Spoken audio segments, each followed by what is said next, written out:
Close your eyes and imagine.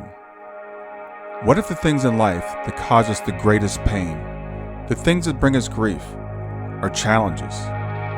Challenges designed to help us grow, to ultimately become what we were always meant to be. We feel like we've been buried, but what if, like a seed, we've been planted? And having been planted, we grow to become a mighty tree. Now, open your eyes. Open your eyes to this way of viewing life. Come with me as we explore your true, infinite, eternal nature. This is Grief to Growth, and I am your host, Brian Smith.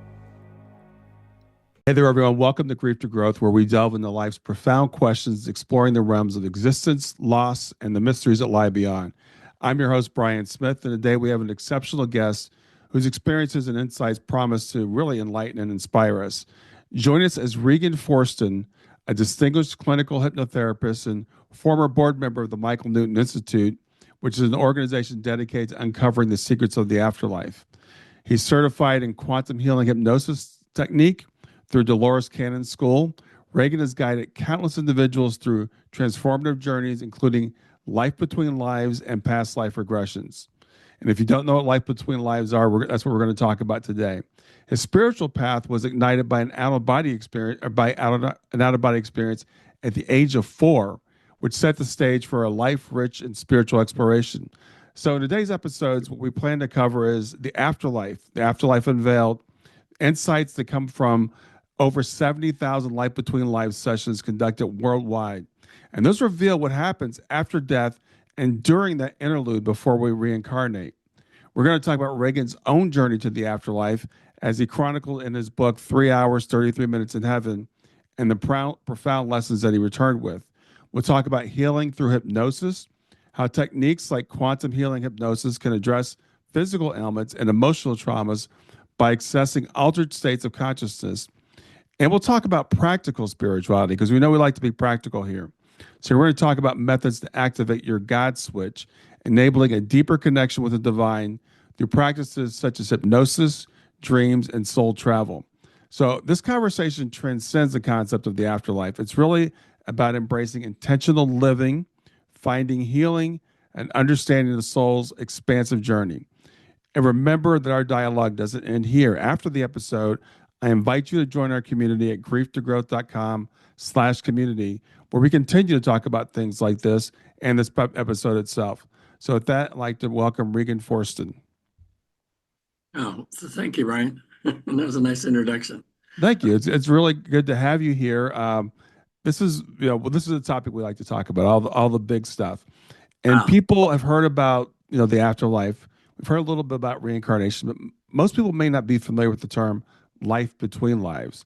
So could you explain to people, first of all, what does that actually mean? Sure. We call that, in the research that we've done, what we found out is that with these 70,000 people all having basically the same experience, that where God creates us is over there, or back what we call home. Now our true home is heaven or the afterlife. And we're just down here as soul having experience. So this body we have is just temporary. We're having experience where we're learning to grow, to be more, sometimes for some people very slowly, and sometimes for other people very quickly, about being better, being more loving, kind, compassionate human beings. Mm-hmm. This whole thing we're finding out, it's all about soul having experience. We find out there's not really good or bad experiences, they're just experiences. Some of them we take to think is bad because they're difficult, hard to get through, and some are kind of easy. But it's mostly in the difficult things where we do the most learning.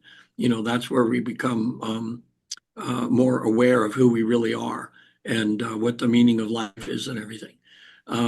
So what's beautiful, we found about the other side. So when we talk about reincarnation, well, in a sense, when people say we only have one life, that's really true. We just have one life with many bodies. or one life with many experiences, because, we're created over there. So in other words, it's like an actor that decides to, oh, I'm going to explore this part of myself by taking this acting role. And they go through this thing, but then the play ends eventually and they're sad and everything like this. But then, they go back to square one and they all of a sudden they go, okay, now what I want to do next, what I want to do next. That way. Grief, especially, so many people are going through grief. And in my regular therapy practice, anybody out there that needs some help, if the grief is like debilitating, I mean, grief is normal and real. Okay, and it's just one of the things we have to go through in life. But sometimes the grief can be so bad that it keeps you from moving on, or you're not able to function right because of that. There's some beautiful energy psychology techniques which are on my website. See, with traditional therapy, and they help you to manage that so that you take the worst part of it. You can ditch. You don't have to go through that. With all these with all the research that we've done, like I said, we found that that's our home. We're just down here having experience. And the thing that we've discovered too is that most of the roadblocks that come up in your life, you've actually chosen to go through.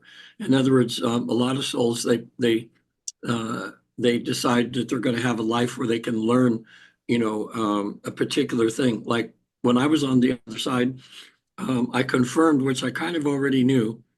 And that's the thing. A lot of times when people are before a council over there, which I'll explain how that is over there, and you get to clarify what your mission in life is, and get to check to see how you're doing. Like, are you on task or have you gotten off? Because some people have kind of derailed a little bit, and over there they help them to give them suggestions, things of how to get back on the path again. When you find out what your mission is, like I found out that I came down here to learn kindness. In other words, my number one thing was to learn selflessness, kindness.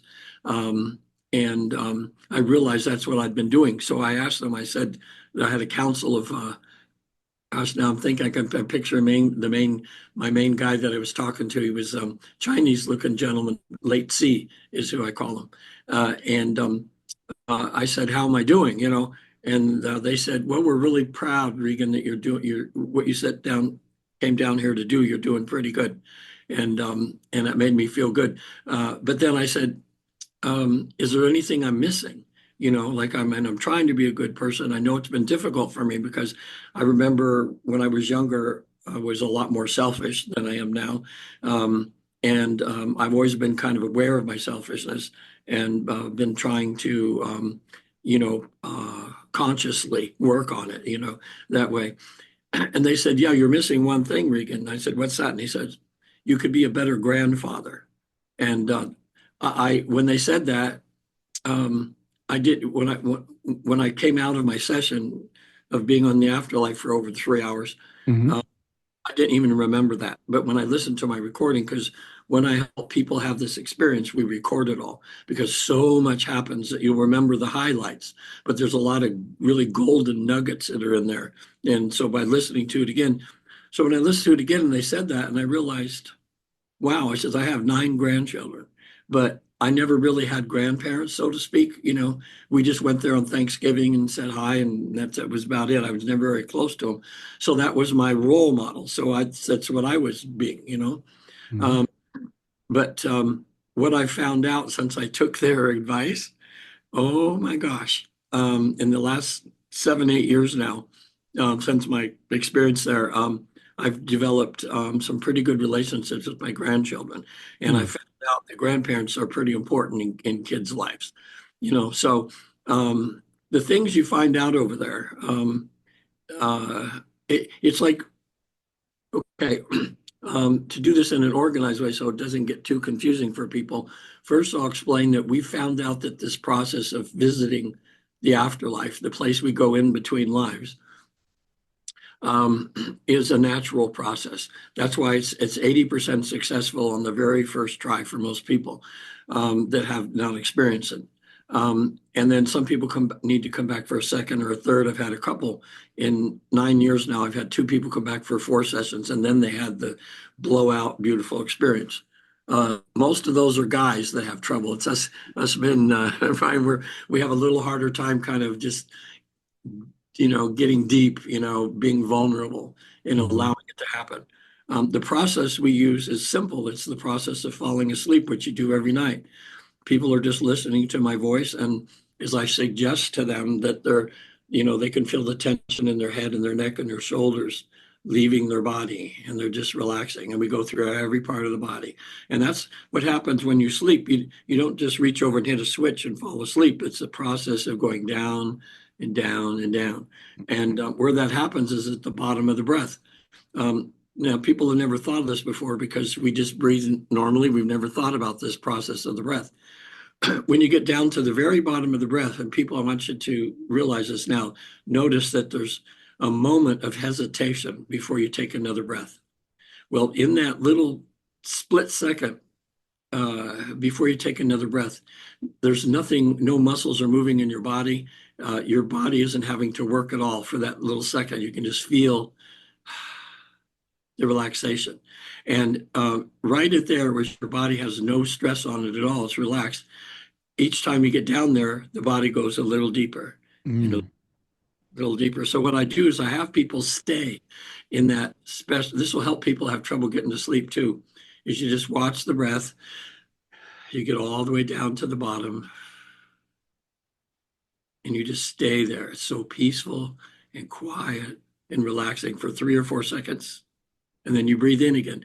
And I tell people, it says, just feel your body begin to relax as it does when you get down the bottom of the breath. So the induction we use is a little longer, actually a lot longer than most hypnotic inductions. Like if someone came to me to stop smoking and lose weight, all I do is I do a quick 5 or 10 minute induction just to get them kind of semi-relaxed.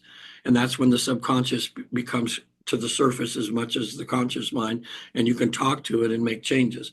Well, this process, to get to that part where you kind of have like a God switch where you can access all the memories of everything you've ever done before in this life and in other lifetimes, and your memories of being in the in-between. In other words, that's why we call it life between lives, is taking people to that place we go, heaven or the afterlife, whatever you want to call it, where we go in before we decide to or not to decide, as we found out in our research, because some people decide they're done with that and they're just going to continue their work in the afterlife, which there's thousands of things to do over there. It's so busy. It's like a beehive behind the scenes over there, Brian, of all the things that souls can do in the other dimensions or other in heaven and so forth. That's the thing with reincarnation now. Reincarnation is even though we just have one life with many bodies, in the other way of looking at it from our regular consciousness, yeah, reincarnation is real, that we come back time and time and time again. And sometimes these sessions are worth the price of admission for someone just to realize, to experience a past life, and then they go, wow, now I understand myself more. I understand where I came from, kind of more like what my experiences were in other lifetimes.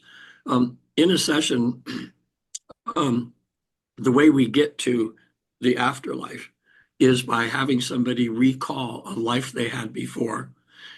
We kind of do a treatment of it, go through 3 or 4 scenes in that life. Then we have them go to their death scene. And what they do is they see themselves pass away. They're out of their body, looking down at their body. And then this is where the life between life process really begins.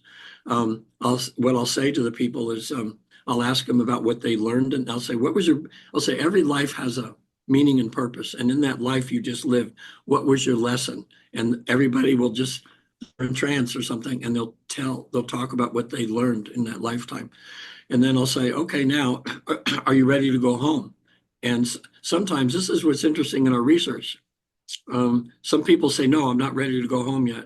And I'll say, why? And it says, well, because so-and-so down here is grieving so bad, I need to stay around and let them know that I'm okay. And so I'll say, okay, I want you to do that. And when you're finished, let me know and we'll continue. So I'm just there being quiet. And then all of a sudden this is, okay, I'm done. And on our research, we always say, okay, what did you do? The most common way souls get in touch with us, and I don't know if you had this experience, Brian, is in the dream state, because that's when we're kind of relaxed and in that same state that I get people in when we do this process. They'll say that souls have the ability to put themselves, you could be having a total nonsense dream, and all of a sudden, boom, there's your daughter, there's your mom or something, just smiling at you or something. And there's something deep inside you that kind of knows that's real, that's them. It's not just your imagination. You know, when you wake up, so many times people say, oh, I just, like, especially at funerals, so many times people say, oh, I can just feel that dad's here.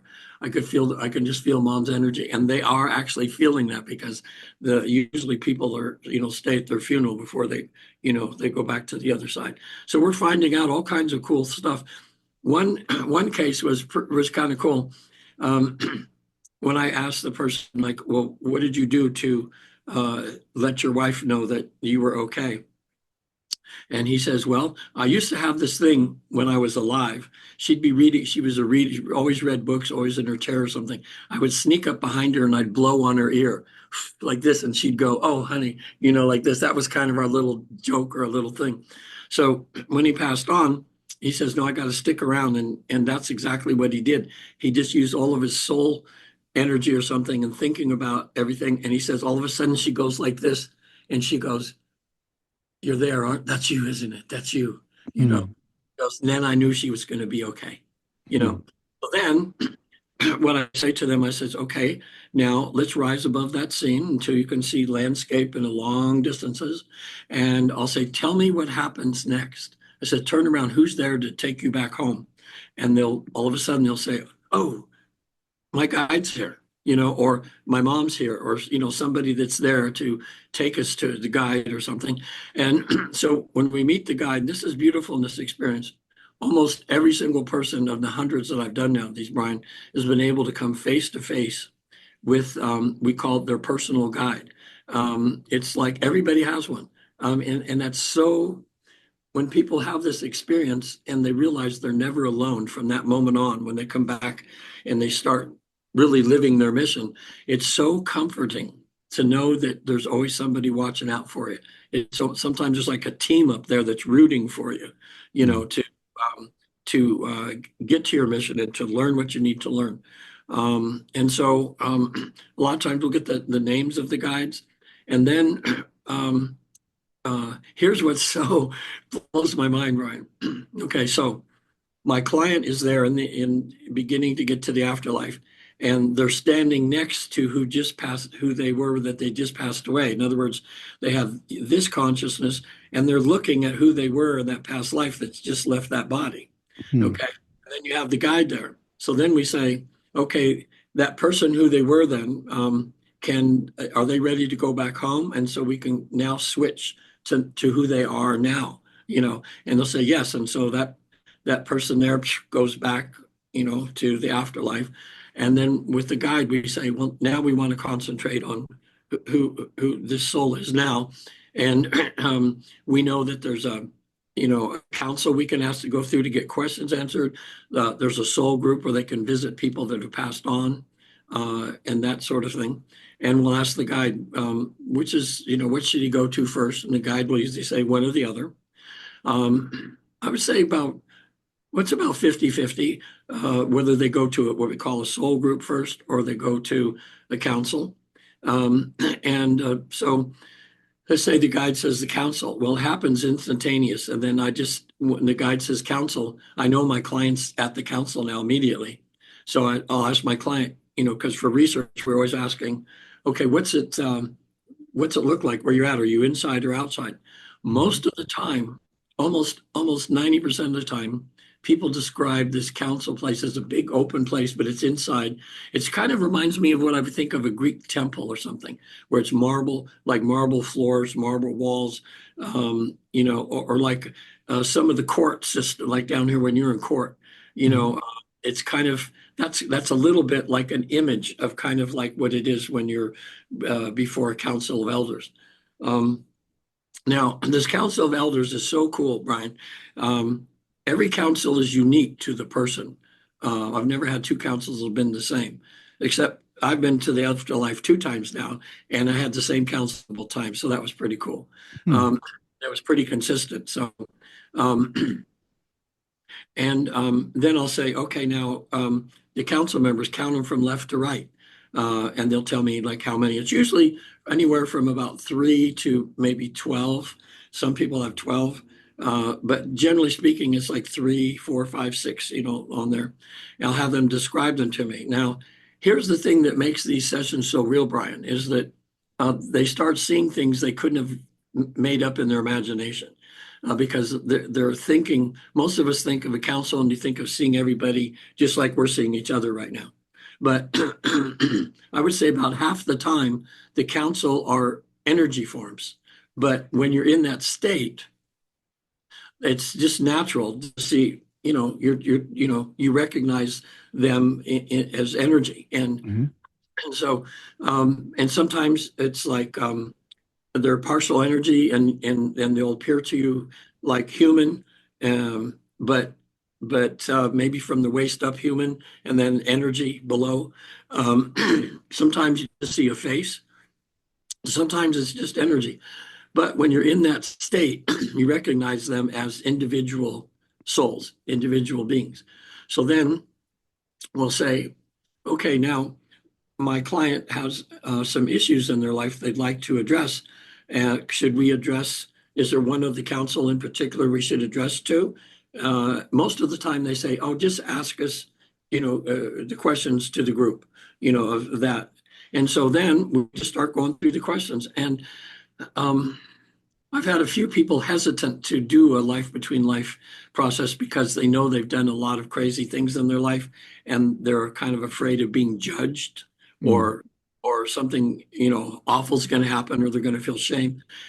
I'll tell you, Brian, up there, this heaven, this place up there, we all these thousands, the 70,000 we've done, people always just experience love. It's just love and light over there. There's no condemnation.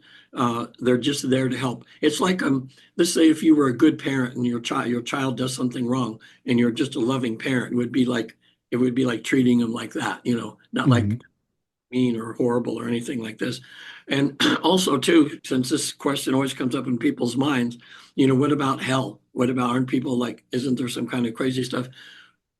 Where all this happens is above all that. I mean, there's no devil in heaven. There's no negative anything like that. It's just what you would hope it would be. And that's what people say sometimes coming back from a session. They says, I've never felt such love in my life before. It's almost like there's a constant, like someone pouring love on you while you're there. And you just feel connected and you kind of feel like you don't want to come back. Hmm. In a way. Now everybody does. We've Yeah. had back because they know they have a mission to do and everything. But it's a feeling, and that's one thing when people come back. So many people they go, "Gosh, whenever it's my time to go, man, I'm ready." But I know I need to be here, because I have work to do. Hmm. When it's time to graduate, like the fear of death just leaves, because you see and get proof that you're an immortal soul that you never die. You just leave this body and actually go back home again. Right. Now, in talking about this, this is what always happens, Brian. There's always these little branches. Like one thing will remind me of one thing and one thing. So just feel free to break in there if you need to clarify me or if I've got off of what your No, question. I think you've done a great job of describing it, and it is something I guess a lot of us don't really we haven't grown up with this. We reincarnation has been accepted in the East for a long time, but not so much in the West, and it's becoming more accepted here. There's still some religious pushback against it. I wonder if you've come across any of that, where people will say, "No, the Bible says that we only live one life," and I love the way you put that. We do live one life, right? But Yeah, in multiple bodies. right. Yeah, because see, we have a sense of looking at things from the earth viewpoint, okay? But when you look at things from the heavenly viewpoint, then it all makes sense, Hmm.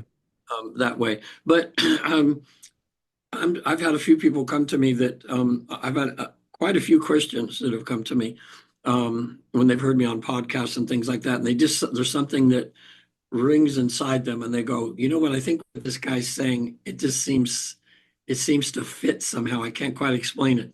Mhm. So, and I'll tell them, I says, okay, well, this is just the process we do of going through the past life. I says, you can just allow yourself to think you just made it all up or something. That's okay. It's the point is to get to that. But because of the fact when you're in that past life, now people experience the past life different ways. Some people are totally in that body and they're feeling everything that they used to feel when they were that other person. Other times, spirit or soul will kind of have you watch it like you're watching it on a movie screen, but so you kind of feel you're that character, but in a Mhm. sense you have a little distance from it, and it's like you're going through a book of memories, of pictures of that life and seeing it. But oh boy, uh, I there's so many cases I've had that have just made me feel so I'm so lucky to do this work, Brian, because I've had hundreds of people know, and I'm sitting next to them, and they're in the afterlife and Mhm. having this experience with their guides, and they're having their so much clarity that they get about their current life and everything. And so in a sense, I feel I've been to heaven hundreds of times because vicariously through their experience, I kind of feel myself there, and Mhm. what they're learning, I go, oh wow, I didn't know that myself. You know, Yeah. questions we ask and everything. So it's I mean, I went from being a comedian for 30 years to doing this. So um it was but again, when I look back at how I came to this, it all made sense after a while because I was an actor for a lot of years in Hollywood, and I was a fake motivational speaker for companies. And As a ventriloquist, I did company corporate roasts all over America. And it was the time of my life. I mean, my my two sisters are nurses. My brother's a physical therapist, and they always used to tease me that I help people heal through laughter. You know, Mhm. but then when that all changed in 2008, when the financial thing happened, companies stopped hiring comedians like me because they felt like guilty was paying all this money when they were having a hard time staying afloat. Mhm. Yeah. I was I was guided to a little two-line ad in a paper that said, uh, learn how to hypnotize for free," and I thought, wow. See, I used to have a talent agency years ago, and I booked hypnotists. Sometimes they could do a nightclub for a year and stay in that one place, because even though they do have the same template for a show, that you have different people that come up to be hypnotized every time, so it's got a different flavor every time. Right. Right.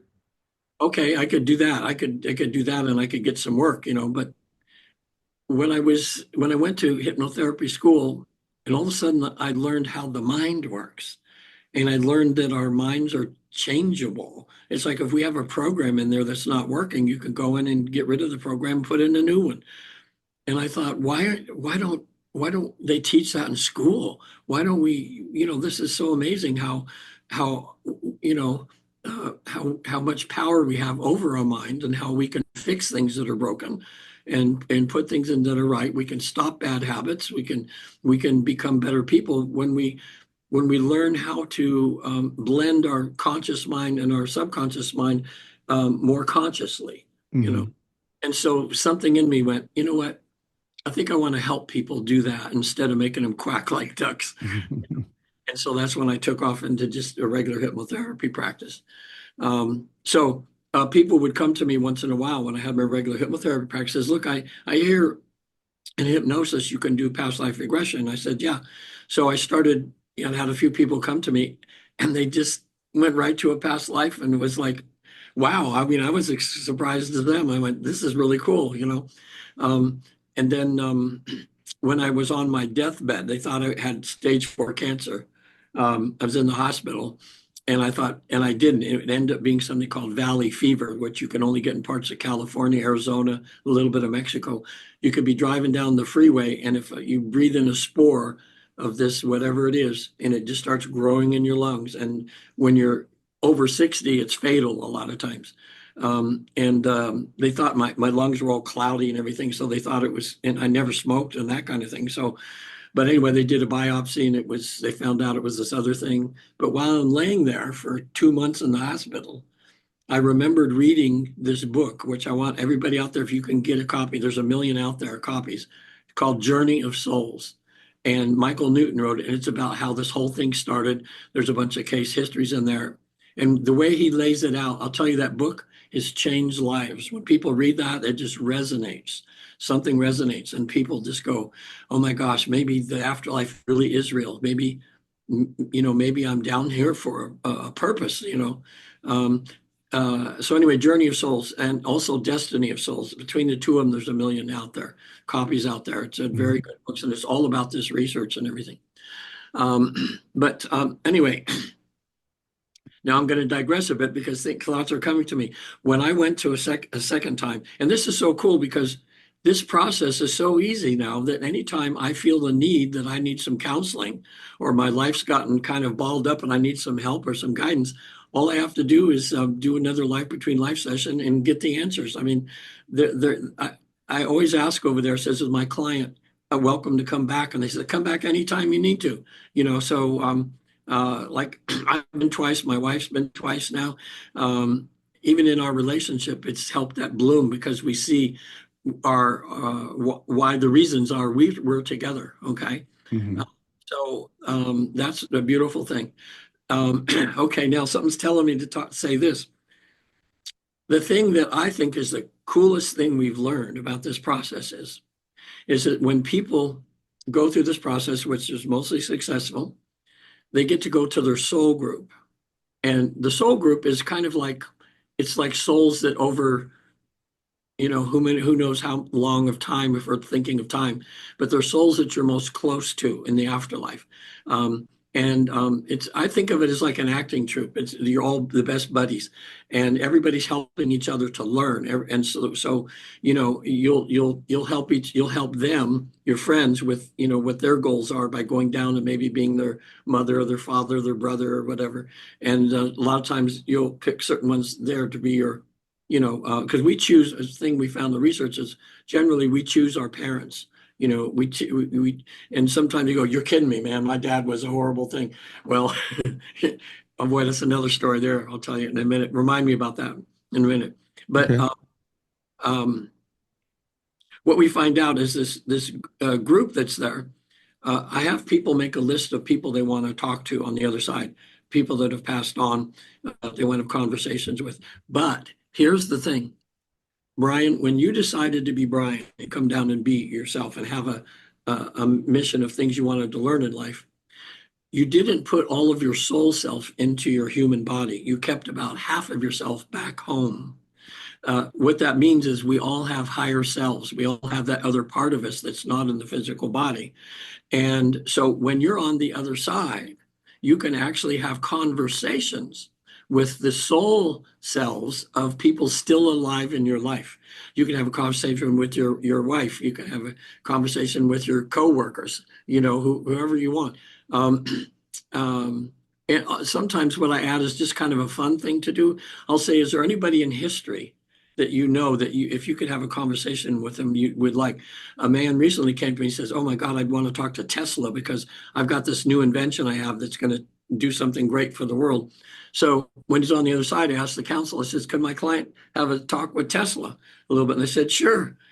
He has this 15-minute conversation with Tesla talking about his invention and everything. He didn't like what Tesla told him because Tesla said, look, your invention is really great, but it's ahead of its time right now. And you're not going to make any money on this because people aren't ready for it. It's not to accept. But he says, you have to invent this still because that's part of you that's helping to propel the world forward. And eventually what you are doing is probably going to help humanity. So that really helped him because he's saying, well, maybe I don't need to mortgage my house then. What he's going to do. But so what that means is that anybody who's ever lived before, there's always part of them in heaven. So even if they've reincarnated again and they're doing something else down here, that soul self of them is always there. Now people that are Christian, again, I'll say, hey, do you want to talk to Jesus while you're there? And they go, you mean I could do that? And I go, sure. So every single person that's been Christian that's wanted to talk to Christ, after we're done with the council, we say, now my client would really like to talk to Jesus for a little bit. Is that possible? instantly Jesus appears. I'll tell you, to the Christians that have come, sometimes that's been, I mean, tears coming. I'm getting emotional thinking about this because I'm watching my clients just have tears coming down, and because they can feel this being, this Jesus, is a real being, a really evolved soul, and the love that he, just by him looking at them or by holding them, it's almost overwhelming emotionally for people. Mm-hmm. So uh, yeah, and usually what they're doing. Well, I had one time, I had a woman. She was a Christian, 72-year-old Catholic woman, a beautiful soul. I mean, she just lights up her room when she comes in, and she was having trouble in the physical world with her daughter. Her daughter kind of ghosted her a bit, and she was just in pain because she loves her daughter so much. So she's there, she's talking to Jesus. All of a sudden, Mother Mary shows up just unannounced. And so she's having this conversation with Mother Mary, and they're talking about their kids. And Mother Mary's talking about Jesus when he was a baby and a boy. She's talking about her daughter, just like they're having these two moms talking about kids. And so she asked Mother Mary about why she's having trouble with her daughter. And Mother Mary says, okay, when the next time you see your daughter, you need to talk to her not as your daughter, but as like an equal, as like an equal adult. And she says, just listen to her. Don't try to solve her problems. You know, don't be the mom and say, well, you need to do this. She says, just be a good listener. That's what your daughter needs. She wants an equal, so someone that will listen to her. Okay, I checked with her a few months later. Her and her daughter are back. Her daughter came over for Thanksgiving or Christmas, one of those, and she was just listening to her daughter the whole time. Says somehow something mended there, Mm-hmm. and you know, so that was pretty interesting. You Yeah. know, Yeah. um, but usually Jesus, he just holds people, say, you know, how can I feel? How can I feel your presence even more? I don't want to leave this presence. And he says, look, all you have to do is think of me. And when you have this think of me, I'm with you. Okay. Mm-hmm. You'll feel my love. Okay. So it's, that was just to digress a little bit about that, because we're a Christian country, you know, a lot more Christian than anything else.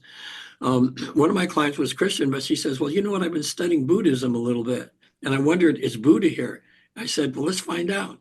I mean, this was so much fun in the research because we're just saying, let's just see what we can do here, you know? So we asked the council if she could see Buddha. Boom, there he was. I said, what does he look like? He was a glowing orb of purple. It was like Hmm. blue, purple, standing in kind of like a human form, but with no facial features or anything. And then what Buddha did was, he all of a sudden he shoots it's like a tube of purple from right from here right into her thing here. So she's in trance. And oh, you should have seen her face. She's just like, it was like she was getting an infusion of love or something. It was like totally amazing. When she came out of trance and we're talking about, she says, man, my head is still feels like it's this big right now, you Mm-hmm. know. And she was just feeling the love of Buddha. And so we asked Buddha, we said, look, Buddha, have you reincarnated here? And Buddha just says, part of me is everywhere, you know. Hmm. So now we're talking about religion. A lot of times people are before the council and they'll go, okay, I'm okay, council. Now here I am in heaven a little bit. Tell me the one best religion. You know, what I'm going to go down. And that's what I'm going to do, you Yeah. know. And they'll kind of look at you and they'll say, well, if you need a religion, that's great. That's fine. You can find one that, find one that resonates with you. That's great, but it's not necessary. They'll say the one true religion, Brian, is love and kindness. You know, Mm-hmm. find it, you know. And some people, for their mission, because they have to learn certain things, they have to go through certain things, and they have to look at the world a certain way. They'll be drawn to a particular religion that has those things that they can, be taught. Right. Uh, and then people say, okay, I know I'm going back on my physical body here pretty quick. But how am I going to stay connected? I don't want to leave. I want to feel this feeling all the time. And 100%, I always know, I say, I'm not going to tell my clients, I say what they're going to tell you, but I know what they're going to tell you. And they always do. They'll say that meditation is the gift that God's given us that can help us to stay closer more connected to the other side than anything else. Because when people meditate, they actually get into almost the similar or same state as the state when we do this life between lives thing. In other words, it's kind of, if you're just awake this way, but when you get into meditation, you're actually, this is a good thing too I'm thinking of guys that might be watching this podcast now. Here's what happens when you have this life between life process.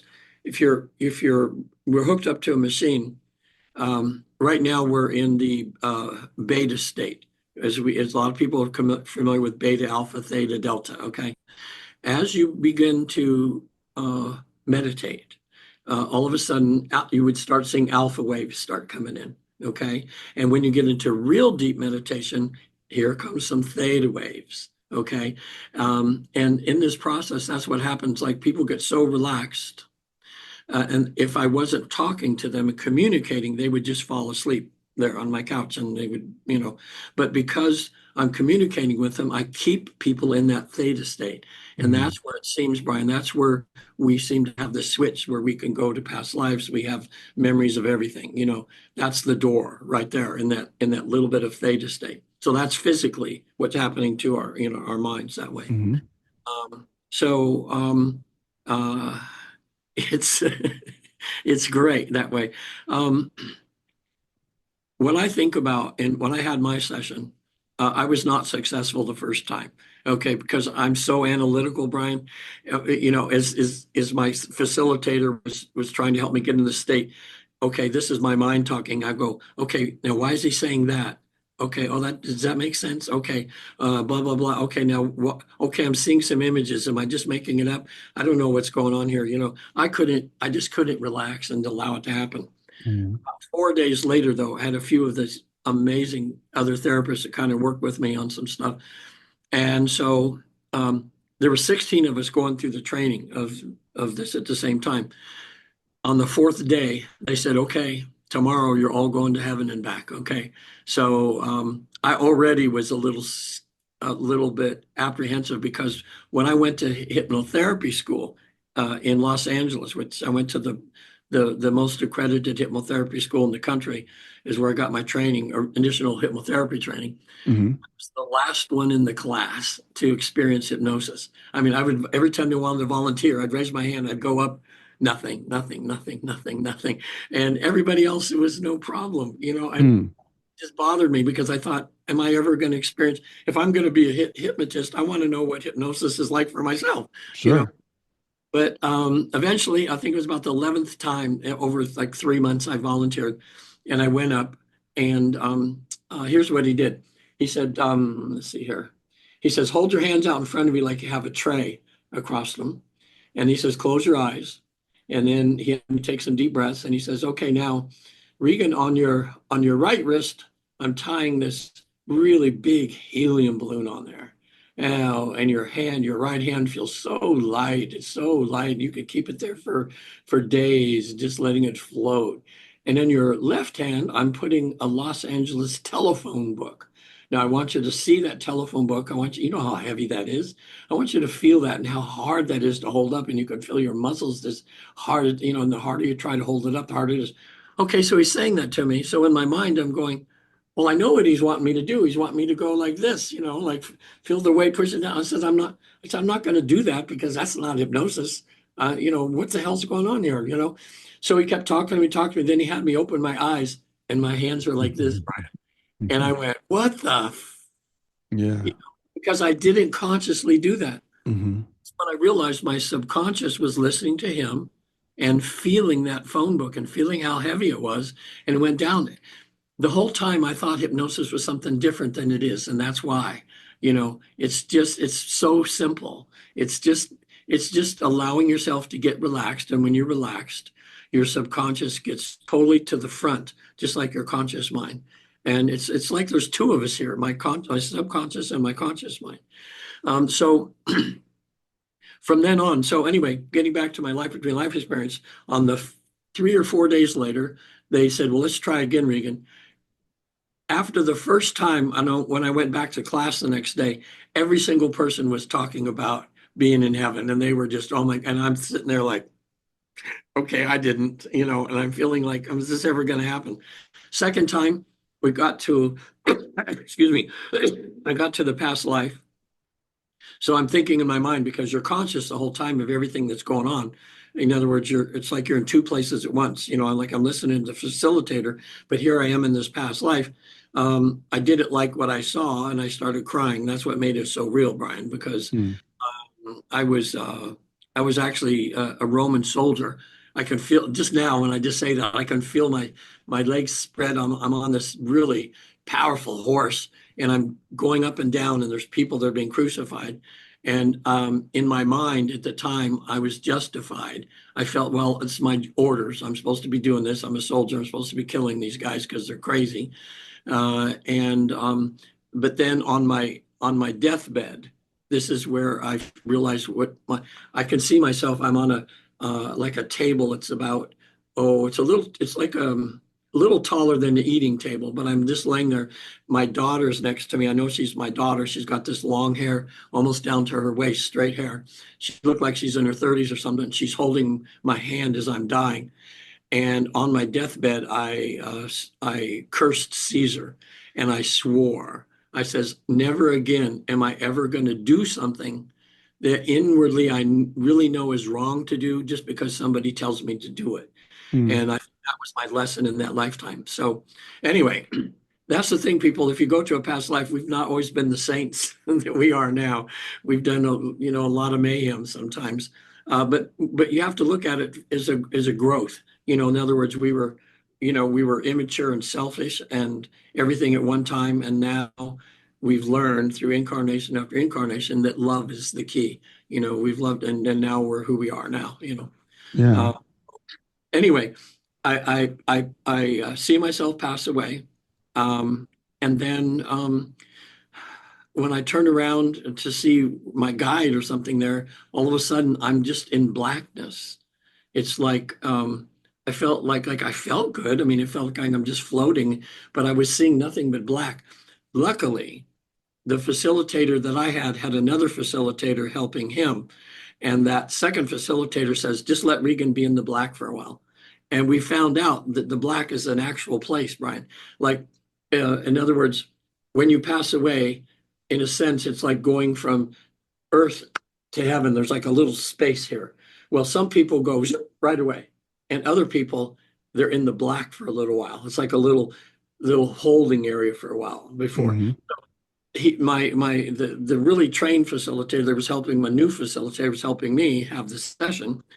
He says, just let him in. And the facilitator, the main facilitator, took over and says, Regan, just float around a little bit and just enjoy it because it's a beautiful place. Excuse me. And let us know if you see any light anywhere or anything. Well, all of a sudden I saw like a pinpoint in the very distance, about the size of a pea, of red light. Oh, there's some red light. And the facilitator says, well, just float over to that light. And in a nanosecond, boom, I was out the other side, and there was my guide, Rebazar, who took me on this beautiful journey experience that I had over there. So that was a good learning experience for me. And oh boy, when I came out of that, I was elated because I did it. I did it. I was able to do it. And I'd have to say that the experience of being over there and what happened, especially the few highlights that have the thing about me being a good grandfather, helped me down here on earth this way. But the biggest experience I had was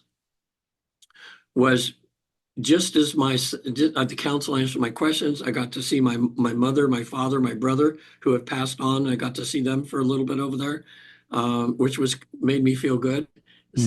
Seeing them right now in my mind, and this is so cool. Just like I'm seeing them see me right now, Brian. And I just they were wonderful people in my life. So I'm above the earth. It's like I'm in space, and I'm looking down at the earth. My guide is still with me here on my right, Rebazar. And as I'm floating down, kind of coming back from the experience, I was looking at the earth, and I was from space. It's just the most beautiful, peaceful looking, coolest thing, just this globe floating out there. So Rebazar says to me, he says, are you sure that in your mission, are you sure you want to do what your mission is?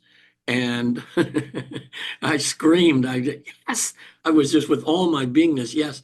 And I knew he meant this work, the work that I'm doing now, Mhm. that I did. And so then I'm getting a little closer to earth after I said that, and all of a sudden, in my experience, I'm starting to feel all this pain, all this emotional pain as I get closer to Earth. He stops me for a minute. He says, Regan, now that you've opened yourself up here, you're starting to feel the pain of the Earth right now.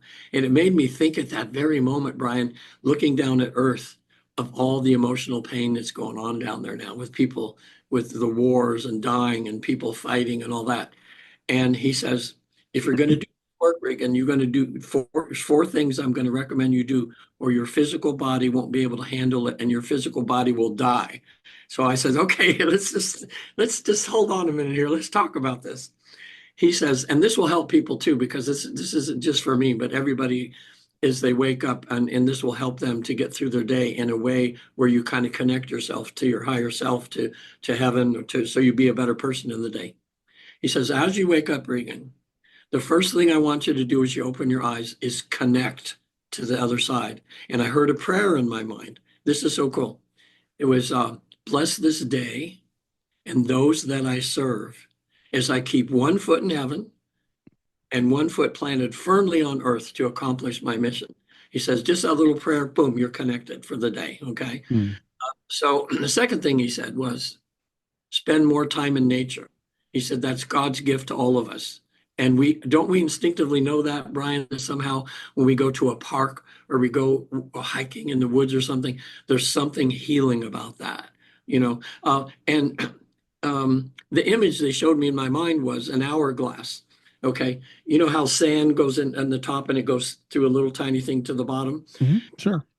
and uh, backing up a little bit, when he said that you're gonna die if you don't do these things, all of a sudden I saw that hourglass and I was seeing clients, seeing clients, seeing clients, and the sand was piling up, piling up, piling up, and nothing was going through to the bottom. So when he told me these four things to do, as I heard that prayer, all of a sudden I saw the hourglass, I saw sand starting to go down to the bottom. When he said, I pictured myself walking in nature, sand starting to go down the bottom. The third thing he says is to do as many random acts of kindness. And I saw myself it was a 7-Eleven store, and I was picking up someone's Snickers bar wrapper. It was so specific. It was a Snickers bar wrapper. And I was walking in the store and I just reached down, picked it up, put it in the trash. Okay, was it my trash? And it did it. Okay, so then I saw sand going down. The fourth thing he said is something practical. He says, talk to other therapists and find out how they how they ground themselves. He says there's some great grounding techniques that therapists do. And I would say I'm about a B, if I was rating myself at taking care of these four things, Mm. trying to keep myself healthy. So now here's the biggest thing that happened to me in my 3 hours, 33 minutes in heaven, Brian. So now I'm starting to get closer to Earth a little bit. And all of a sudden, I'm standing on a cliff. And I recognized the cliff as a cliff I was standing on in a dream I had about 40 years ago or 45 years ago. And in this dream that I had, it was the first dream that I ever wrote down in my life. Mm. Um, because it was so powerful. I was on a plane and I crashed on a remote island somewhere, and I was one of about 10 survivors. And as those 10 survivors were getting out of the plane, it was almost like a King Kong or something, or some evil thing was going to just grab us and kill us, and we had to run away from it. So we're running and we run up this mountain. We're going. It's almost like a cartoon mountain. We're going round and round and round. And there was this fear as we were just all running for our lives. And I knew this thing was just going to kill me. So I get to the very top and there's nowhere to go. And I looked down and out of the clouds was coming it was funny. It was a hand that was coming up out of the clouds, but it looked like a Pillsbury Doughboy hand, friendly, like, and I knew instinctively at that time in this dream, I says, oh, I can jump to the hand to safety, Mm. or I can turn around and face this fear. Okay. And somehow when I'm having this dream, I knew it was a thing that I had to make the decision. And I said, in the dream, I says, I'm going to turn around and face this fear. And just as I said that, I woke up. Okay. Mm. It's like, boom, someone put the pause button on that. And I woke up, I shook my wife even. I says, "Oh my God, I think I just passed some kind of spiritual test about facing fears or something, you know." And I wrote it all down. So here I am 40, 45 years later, having this life between life thing. I'm coming back down to earth, and all of a sudden I'm on that cliff again. And I told the facilitator, I says, "Oh my God, this is the cliff where I had to turn around and face my fears, where I could jump to safety." And the facilitator said, "Well, jump to the hand of safety." And I again, I'm in trance, and I'm so emotional. I said, "No, I'm going to face my fear." And I turned around, and this close to my face was a man smiling at me, Brian. He says, "I love you. I forgive you." And I just felt this, oh man. And I looked behind him, and there were people lined up as far down as I could see down this mountain that were lined up there to each of them give me a hug. And so I stood there on the mountain, and person after person says, "I love you. I forgive you." And the Mm. last one, Brian, was this little girl. Oh my gosh, I'm just thinking now, I think it was a little girl with about 8 or 9 years old. She had this hair that went down to her waist. So I wonder if that was my daughter in that other lifetime. Mm. Wow, that could have been her when she was younger. But when I saw her, here I'm in trance, and my Regan self is thinking, "What did I do to this poor little girl?" And that made me start crying, like, "What did I do?" And she just, with these big, beautiful eyes, she held me and she says, "I love you. I forgive you." And Mm. then, boom, all of a sudden, I'm out of there, and I'm back, on the earth and back in my body. Whew, that was something. But I think what happened there, Brian, is because I decided to do this work, that they wanted me to be a cleaner vehicle for spirit, in a sense. And Mm. I think having that experience of having all those people that I've done things to in other lifetimes to hug me and tell me they love me and forgive me, I felt as if a giant heavy tank was off my shoulders. Mm. In other words, and I feel like I'm like, even now, I feel like I'm kind of floating, instead of so heavy into this life. Right. So I mean, it was probably unique. I haven't had anybody else have that forgiveness thing that was unique to me, but I think Mm. that's the experience that I had to have. Um, but when people have this experience, oh yeah, the second time I went over there, I actually had one of the questions written down. I wanted to get some work done. So I was over there, and we were 28 of us therapists. We swapped sessions, and I did a session for a therapist in Alabama. We did it over Zoom, Mm. which blows our mind because we do these over Zoom all the time, and they're just the same percentage success as we do in person. We didn't know we could do that until COVID. So that was one of the good things that happened about COVID, is now we can do sessions all over the world, because there's 250 of us, but we're scattered in 45, 46 countries now. And we're only training about 10 or 15 a year. So, um, we're going to be pretty busy, because this is becoming more and more acceptable now. So now I lost my train of thought. Okay. What was I starting to say, Brian? I'm not sure where you were going with that. Yeah. Okay. Well, um, okay. The beautiful thing. Oh, yes. Yes. We traded about COVID. Okay. Oh So yeah. Yeah. us therapists, we all asked the same questions by different councils, because we all had separate councils. Mm. It's about COVID. Then we came back and coalesced everything, put it into a PowerPoint presentation and everything. Just a sidebar on that. On the other side, in the bigger picture of things, Brian, COVID was not even a big deal. They said, "Well, it's just something that you guys have to go through down there. It's a balancing of things. It's whatever." We asked about the vaccines, and they said, "Well, it's personal choice. If you want to take it, maybe it'll help you, and if not, So in the bigger scheme of things, it's just something we're going through. First of all, they said all those people that died, they're back home, they're fine. So Mm. what's to worry about? They're home, they're okay." Yeah. Yeah. But so when I was finishing up, I asked them, I said, why are you allowing people now to come to see this part of heaven? I says, these 6 stations, so far we've identified 6 stations, and we might not have time to talk about them all today, but on another show maybe. But I says, is this it? Is this kind of heaven like this? And my guide at the time, he was sitting down and he jumps up and he goes, like, you haven't seen anything yet. So I said, is this like Heaven 101? He goes, yeah. I said, why are you allowing us to bring people? He says, we love when you bring people here because it's a very important now for the earth right now, because earth is going through major changes right now. And everybody needs to be on task at whatever their mission is to help humanity. Okay. We want people to come here so they can learn three things. First of all, heaven is real. Okay. Because people, even though you kind of believe it's real, you do it through faith. There's always that little bit of you that wonders, is it really real? You know, okay, people come here, they find out heaven is real. They want you to realize you're an immortal soul, okay?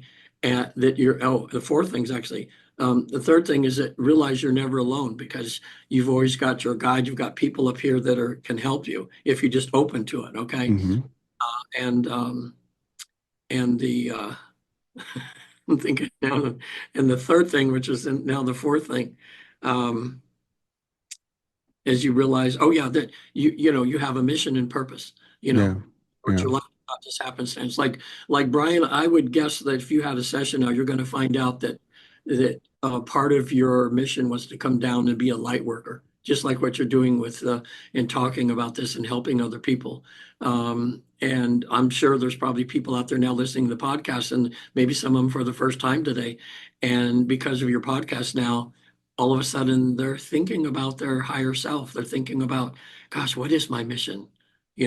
Or wow, I know that my so-and-so who passed away, I know they're just fine. And I know that I'm not going to ever die, but I'm just going to transform and go back home again. Right. And just knowing that. So on the second session I did, this was kind of interesting. So I'm sitting at the same chair right here. We're doing it on Zoom. So part of me is going, I don't know if I'm really there. I mean, I'm seeing these images and stuff, but I feel like I'm too much Regan at this desk and not there, even though I'm hearing these things and I'm seeing these images. But then all of a sudden the council moved apart, and in walks Michael Newton, who I never met him because he died the year before I had my training. When he walked in, here I am at my desk right here. I had so much emotion. I started crying uncontrollably in this session. And so my monkey mind now says, okay, Regan, you're there. You're not having this. You're not making up this. You're not just seeing this is not going to create this. You're crying your eyes out right now. But I think it was this connection. And what Michael did was he came down from there. He had me kneel down. He took a sword and he knighted me on each shoulder. And he says, I'm happy the work that you're doing, and then I asked him, I says, well, what should we be concentrating on and everything? And then he said something that's made my session so real to me too, because it was so loving and beautiful. Michael said, okay, us on the other side here now that are working to help humanity over on heaven on this side, what we're wanting to instill in you, he says, all the other therapists, he says, look, it's nice if someone can have a life between life process and come here. He says, but everybody doesn't need to do that. He says, some people just need to hear like what we're doing today. All they need to hear is somebody who's been there, who they can kind of say, well, this Regan guy sounds like he's real. He's not just making this stuff up. And even that gives them confidence that, yeah, heaven is real. And to get them to think about their mission and stuff. Says, that's what we want people to do. He says, each of us now, just like you, Brian, or me, what we're supposed to be concentrating on is to help somebody in whatever their next step in evolution is. Maybe it's just to read the Bible, or maybe it's to have a religion or some place where you can kind of get some kind of spiritual guidance. Maybe it's to start a meditation practice, or excuse me, or maybe it's just to think about the prayer that Regan said, wake up and connect yourself. He says, everybody doesn't need to have all the bells and whistles of having this life between life process. He says, you just need to try to help. And I had a picture in my mind of this as I'm climbing up a ladder spiritually, and I'm looking down at somebody who's on the rung below me. And it's up to me to reach down with a hand to help pull them up to the next rung. And then I look above me and there's somebody up there pulling me up, So, we each need to help each other, that's with humanity. We need to be more loving and kind and everything that way. Yeah, that sounds great. Yeah.